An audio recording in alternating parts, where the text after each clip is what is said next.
Дәл осы жаңа Қазақстан қоғамын құратындар саясатқа белсене араласу керек. Сондықтан алдағы науқан сіз бен біздің болашағымызға тікелей әсер ететін маңызды сәт. Бұл туралы Жамбыл жеріне жұмыс сапарымен барған мәжіліс депутаттар айтты.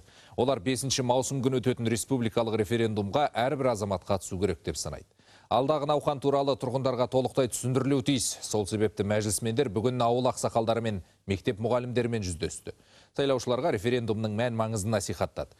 Халық қалаулылары қараша мен етене жақын болуды көздейді. Депутаттар апта аяғына дейін аймақтағы аудандарды аралап шықпақ. Кездесу барысында бұқараның ұсыныс тілектерінде тыңдамақ ниетте екен.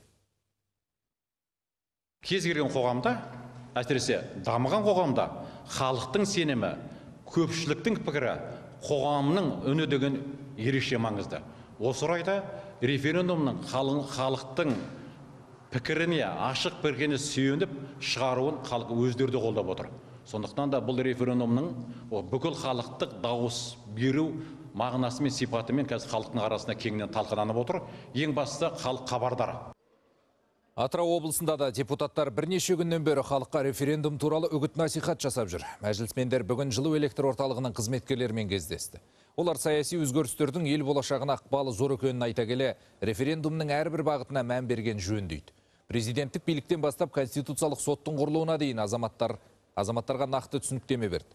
Сондай-ақ депутаттар өңірдегі ауыл аймақ аудандарды аралап қарапайым тұрғындармен тілдескен.